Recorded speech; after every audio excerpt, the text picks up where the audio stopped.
नमस्कार, मेरा नाम दीपक यादव है और मैं यूनिवर्सल आईएएस का संस्थापक निदेशक हूँ। ओरिजिन ऑफ यूनिवर्स के तीसरे भाग में हमने सोलर सिस्टम की बात शुरू करेंगे। हमने पिछले भाग में देखा था कि स्टार बनने की प्रक्रिया क्या थी। गैसों और धूल का जो बादल बनना शुरू हुआ और उसमें हाइड्रोजन और हीलियम थे, उसके बाद अन्य भारी तत्वों के बनने की शुरुआत हुई। कई सारे गैलेक्सी और हमारी गैलेक्सी यानी मिल्की वे में भी गैसों और धूल के बादल बनने शुरू हुए। जहां काफी ज्यादा भारी बादल बने वहां ग्रेविटेशनल फोर्स ने काम किया और ऐसे बादल कोलैप्स होकर स्टार बनने लगे। अब हम बात करेंगे कि हमारे सोलर सिस्टम का निर्माण कैसे हुआ। सूर्य जैसे कुछ स्टार्स का निर्माण बादल और धूल से बनी घूमती हुई डिस्क के बीच में हुआ। यह डिस्क बाद में छोटे छोटे प्लैनेट्स, जिन्हें प्लैनेटसिमल्स कहते हैं, में बट गई और ये प्लैनेटसिमल्स जो थे वो बाद में बड़े होकर बड़े बड़े 8 ग्रहों में बदल गए। इस प्रकार से हमारे सोलर सिस्टम का विकास हुआ। विकास के क्रम में जो भारी ग्रह थे जैसे बुध, शुक्र और पृथ्वी, वे सूर्य के पास रहे और जो प्लैनेट गैसों से बने थे जैसे सैटर्न आदि, वे सूर्य से दूर रहे। इस प्रकार सूर्य और 8 ग्रहों का निर्माण गैस और धूल के बादल की घूमती डिस्क से हुआ है। सूर्य इस डिस्क के बीच में बना था, इसलिए सूर्य की स्थिति केंद्रीय है। इसका आकार बहुत बड़ा है। सूर्य का आकार 13 लाख पृथ्वियों के बराबर है। हमारे सौर मंडल के द्रव्यमान का 99.86% सूर्य का ही द्रव्यमान है। इतने अधिक द्रव्यमान के कारण इसकी ग्रेविटेशनल पावर बहुत ज्यादा है, जिसके कारण सभी ग्रह इसके चारों ओर चक्कर लगाते हैं। सूर्य की अन्य विशेषताएं भी हैं, जैसे सूर्य का आकार तो बहुत बड़ा है ही, इसके अंदर गैस से भरी हुई है और उनमें सबसे प्रमुख गैस है हाइड्रोजन, जो कि लगभग 70% है, हीलियम 28% है। इसके अलावा कार्बन और नाइट्रोजन और ऑक्सीजन करीबन 1.5% है। इसके अलावा नियॉन, आयरन, सिलिकॉन, मैग्नीशियम और सल्फर है, जिनका जो 0.5% है। सूर्य का तापमान बहुत अधिक है। इसके केंद्र का तापमान लगभग 1,55,00,000 डिग्री सेल्सियस होता है और इसकी बाहरी सतह का तापमान 5,500 डिग्री सेल्सियस होता है। इतने अधिक तापमान पर ये गैस जो है वो प्लाज्मा अवस्था में रहती है और इनमें हाइड्रोजन के नाभिकीय संलयन से बहुत अधिक ऊर्जा मुक्त होती है, जिसके कारण सूर्य का तापमान बहुत अधिक रहता है। यही ऊर्जा रेडिएशन के रूप में पृथ्वी तक आती है। नाभिकीय संलयन या न्यूक्लियर फ्यूजन के बारे में हम आगे बात करेंगे। अभी हम बात करते हैं कि कैसे वैज्ञानिक यूनिवर्स, गैलेक्सी और सोलर सिस्टम की आयु का पता लगाते हैं। मिल्की वे गैलेक्सी में ही हमारा सोलर सिस्टम स्थित है।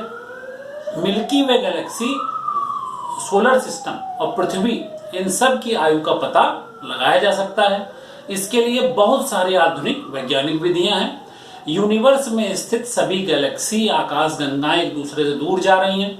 इनके दूर होने वाले वेग या वेलोसिटी को नापकर यह पता लगाया जा सकता है कि इस ब्रह्मांड की और इन आकाश गंगाओं या गैलेक्सी की उम्र कितनी है, क्योंकि बिग बैंग थ्योरी के अनुसार यूनिवर्स का निर्माण एक छोटे से बिंदु से हुआ है। इस बिंदु से 13.7 अरब वर्ष में इतनी सारी गैलेक्सी बन चुकी हैं और वो किसी निश्चित वेग से एक दूसरे से दूर भी जा रही हैं। गैलेक्सी के वेग या वेलोसिटी को बड़ी निश्चितता से नापा जा सकता है, मगर उनके बीच की दूरी को नापने में थोड़ी परेशानी होगी, क्योंकि दूरी बहुत अधिक है। नासा ने लोअर अर्थ ऑर्बिट में एक स्पेस टेलीस्कोप छोड़ रखा है, जो कि विभिन्न गैलेक्सीज की फोटो खींचकर भेजता है। इस स्पेस टेलीस्कोप का नाम विश्वविख्यात एस्ट्रोनॉमर एडविन हबल के नाम पर हबल स्पेस टेलीस्कोप या HST रखा गया है। टेलीस्कोप में जब कोई धूल और गैस की बनी हुई डिस्क दिखाई देती है, ऐसी डिस्क इसमें काले धब्बे के रूप में दिखाई देती है और यह काला धब्बा किसी चमकते हुए नेबुला के बीच में दिखाई देता है और वह नेबुला किसी यंग स्टार के आसपास बनी नजर आती है। और इसी तरह की कई नेबुलाएं नजर आती हैं जो तारों और गैलेक्सी बनने की प्रक्रिया को दिखाती हैं। अब प्रश्न उठता है कि नेबुला किसे कहते हैं? तो नेबुला या निहारिका एक ऐसा धूल और गैस का बड़ा बादल होता है जिसमें नए स्टार्स बनने की प्रक्रिया चलती है। इसलिए नेबुला को स्टार नर्सरी भी कहा जाता है। पृथ्वी के सबसे पास की नेबुला हेलिक्स नेबुला है जो हमसे करीबन 700 लाइट ईयर्स या 700 प्रकाश वर्ष दूर है। जैसा कि आपको पता है, प्रकाश वर्ष या लाइट ईयर्स दूरी नापने की यूनिट है और एक लाइट ईयर की लंबाई उतनी होती है जितना प्रकाश की चाल से चलने वाली कोई वस्तु एक साल में तय करे। इसका मतलब यह है कि अगर हम हेलिक्स नेबुला तक जाएंगे और हमारी गति प्रकाश की चाल के बराबर हो तो हम हेलिक्स नेबुला तक पहुंचने में 700 साल लग जाएंगे। अब हम बात करेंगे मिल्की वे की आयु की गणना कैसे की जाती है। जिस गैलेक्सी में सन सोलर सिस्टम स्थित है उसे मिल्की वे गैलेक्सी कहते हैं। मिल्की वे गैलेक्सी की आयु नापने के दो तरीके हैं। मिल्की वे में तारों के दो समूह या क्लस्टर में स्थित हैं। एक है ग्लोबुलर क्लस्टर और दूसरा है ओपन क्लस्टर। ग्लोबुलर क्लस्टर पुराना है क्योंकि इसमें स्थित तारे पुराने हैं। ग्लोबुलर क्लस्टर में तारे पुराने हैं क्योंकि ये ग्रेविटी के कारण बहुत पास पास आ गए और बहुत ज्यादा चमक पैदा करते हैं, इसलिए ग्लोबुलर क्लस्टर मिल्की वे के हेलो एरिया में पाए जाते हैं। और हेलो एरिया का मतलब है वो एरिया जहां चमक ज्यादा है। आभा मंडल से हेलो का मतलब निकलता है। इसके विपरीत जो ओपन क्लस्टर हैं उसमें तारे नए तारे हैं, ये छितरे हुए हैं। इसलिए हम अगर पुराने तारों की आयु की गणना करें तो हमें अपनी मिल्की वे की आयु की सही पता लग सकता है। पहला तरीका है, इसमें जो तारों के समूह हैं उनमें विभिन्न प्रकार के तारों की बनने की स्टेज का ऑब्जर्वेशन करके इनकी आयु का पता लगाया जा सकता है। ग्लोबुलर क्लस्टर में दसियों लाख तक तारे हैं। यूनिवर्स के बनने के बाद हाइड्रोजन और हीलियम के परमाणु सबसे पहले बने। शुरुआती यूनिवर्स में हाइड्रोजन और हीलियम बहुत अधिक मात्रा में थे, इसलिए पुराने तारों में स्टार्स में हाइड्रोजन हीलियम की मात्रा बहुत अधिक पाई जाती है, जबकि भारी तत्वों की मात्रा उसमें कम पाई जाती है। इस प्रकार से जिन तारों में हाइड्रोजन हीलियम की मात्रा सर्वाधिक हो और भारी तत्वों की मात्रा कम हो वो पुराने तारे होंगे। ग्लोबुलर क्लस्टर के तारों की उम्र करीबन 11 अरब वर्ष से 16 अरब वर्ष तक आंकी गई है। मिल्की वे गैलेक्सी की आयु को नापने का दूसरा तरीका है कि हमारे सोलर सिस्टम में जितने भी रेडियो एक्टिव एलिमेंट हैं उनकी आयु का पता लगाया जाए। रेडियो एक्टिव तत्वों की खासियत होती है कि उनकी अपनी मात्रा एक निश्चित समय में आधी हो जाती है। यूरेनियम नामक तत्व की अर्धायु या आधी होने की मात्रा जिस समय में हो जाती है वो है 4.5 अरब वर्ष। यानी 1 किलो यूरेनियम अगर है तो 4.5 अरब वर्ष में अपनी मात्रा का आधा यानी आधा किलोग्राम रह जाएगा। इसकी आधी मात्रा अन्य स्थायी तत्व में बदल जाएगी, क्योंकि रेडियो एक्टिव तत्वों के नाभिक टूटकर स्थायी तत्वों के बनने की प्रकृति रखते हैं। इनके नाभिक के भारी होने की वजह से इनकी प्रकृति टूटकर कम नाभिकीय भार वाले स्थायी तत्वों के बनने की होती है।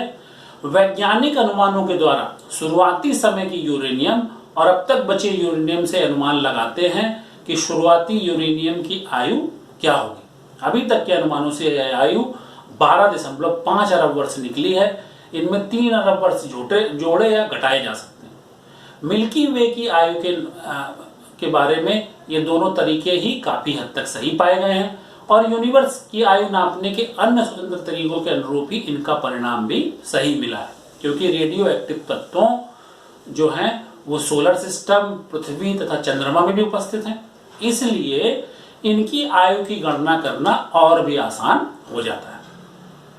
जैसे रेडियो एक्टिव तत्वों का इस्तेमाल मिल्की वे की आयु को पता करने के लिए किया जाता है, वैसे ही इन तत्वों का इस्तेमाल पृथ्वी, सोलर सिस्टम की आयु और यूनिवर्स के विभिन्न पिंडों की आयु जैसे चंद्रमा आदि को जानने के लिए इन्हीं रेडियो एक्टिव तत्वों का इस्तेमाल किया जाता है। रेडियो एक्टिव तत्व विभिन्न खगोलीय पिंडों जैसे अन्य तारों, चंद्रमा और पृथ्वी की चट्टानों और खनिजों के बीच में पाए जाते हैं।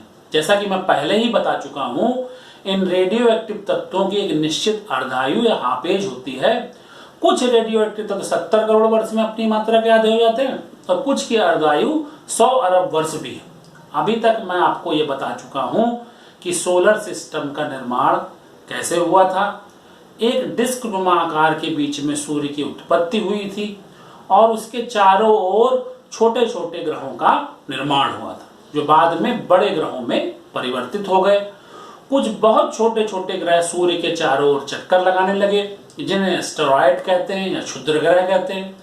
इन्हीं छोटे छोटे ग्रहों से कभी कभी कुछ पिंड निकलकर पृथ्वी की ओर आ जाते हैं, जिन्हें मीटेराइट्स या उल्कापिंड कहते हैं। मीटेराइट या उल्कापिंडों में पाए जाने वाले रेडियो एक्टिव तत्व की मात्रा की अर्धायु की गणना करने पर उनकी आयु 4.53 अरब वर्ष से लेकर 4.5 अरब वर्ष निकली। इससे भी पता लगा है कि हमारे सोलर सिस्टम जो है वो आज से करीबन 4.6 अरब वर्ष पहले बना था। नासा द्वारा भेजे गए अपोलो यान में चंद्रमा के कुछ चट्टानों के टुकड़े इकट्ठे किए थे। उनके अंदर पाए गए रेडियो एक्टिव तत्वों की आयु की गणना करने पर उनकी आयु 4.4 अरब वर्ष से 4.5 अरब वर्ष निकली। इसलिए अनुमान लगाया गया कि चंद्रमा की आयु लगभग 4.4 अरब वर्ष है, यानी कि सोलर सिस्टम बनने के 20 करोड़ साल बाद चंद्रमा बना।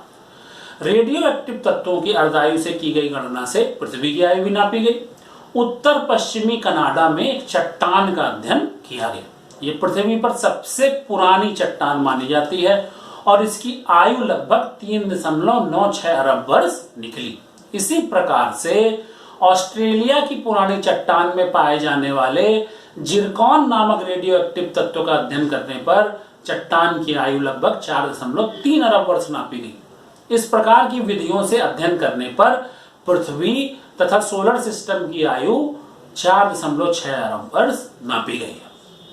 अब अगर सारांश रूप में बताएं तो अब तक हम ये जान चुके हैं 3 एपिसोड में कि कैसे बिग बैंग से यूनिवर्स की शुरुआत हुई, उसके बाद कैसे पार्टिकल, एंटी पार्टिकल और मैटर और एंटी मैटर बनने के बाद केवल मैटर बचा रह गया, कैसे परमाणु की संरचना हुई और शुरुआती यूनिवर्स में हाइड्रोजन व हीलियम की अधिकता रही। इसी क्रम में आगे स्टार्स या तारों की संरचना हुई और साथ में कई स्टार को मिलाकर गैलेक्सी का निर्माण हुआ।